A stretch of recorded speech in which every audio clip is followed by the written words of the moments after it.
I have spoken to so many of my friends in the Arab world. They said, look, what we are doing is to reassure the local chaps that now stop talking on Fridays.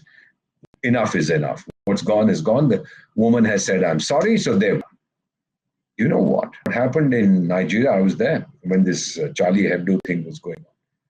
They attacked Christians. They burnt churches. They killed several people, including children. What have the children got to do with the cartoons?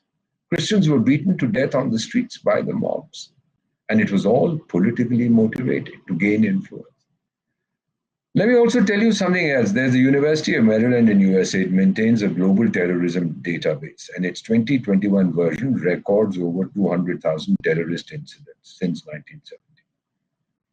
I'm sorry to say, most of the incidents are linked to Islam. Then they talk of Islamophobia. There's this fascinating book, read it. It's called The Age of Sacred Terror. I think a fellow called Daniel Benjamin, another fellow called Stephen Simon. And they say that Islamic terrorists are motivated by religious fervor. That's exactly, but no religion sanctions violence.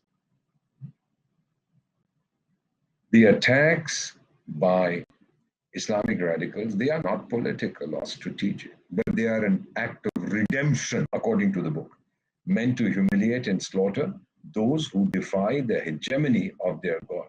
One of the fellows who was responsible for the Charlie Hebdo shooting in France, he called a French journalist and said, we are the defenders of Prophet Muhammad. While the famous Bangladeshi rider, I forget her name, it'll come to me in a moment, Lima, I think is her name. And she said if the Prophet were alive today, he would squirm over what these self-professed defenders of Islam are doing.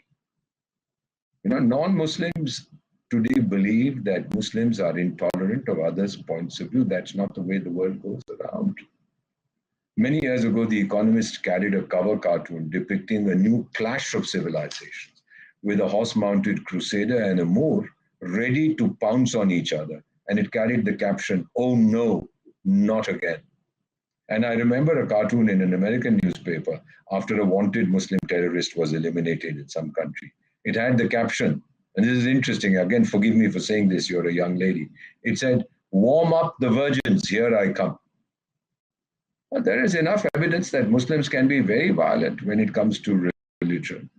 Perhaps, as psychologists say, it is the conditions condition of Islamic communities today across the world. So they find refuge in atavism, recalling the era of the Prophet, seeking to recreate it. When Pakistan was created in 1947, there's a character called Muhammad Ali Jinnah who said, oh, this is going to be the new Medina. Only a handful of the states from princely India decided to go to the new Medina. And we had 565 princely states. I think 555 opted for India, and maybe 8 or 9 or 10 went off to Pakistan. Now, late last year, a Sri Lankan man was tortured, beaten, burned to death by a mob in Pakistan because he tore down a poster that he felt was defacing his war, but it carried a quote from the Quran. Dozens in the crowd took selfies with his dead body. I've heard this Organization of Islamic Cooperation. Did you guys condemn this insensate disrespect to a corpse?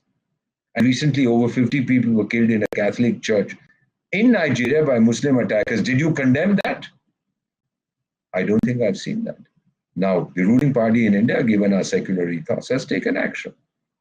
But these fellows who are screaming louder than the others, it's an opportunity to show Islamic solidarity, given the position of India in the world. The 57-member Organization of Islamic Cooperation, the second largest grouping of nations in the world after the United Nations. There are 2 billion Muslims in the world.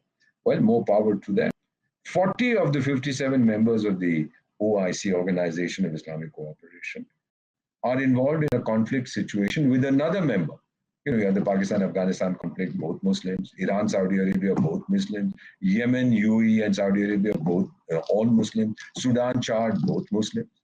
In many ways, it's a house divided against itself.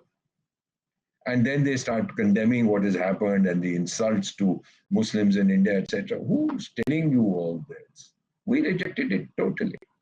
And we said, look at the criticism that Pakistan is doing. It's ironical. Look at its own record with its minorities.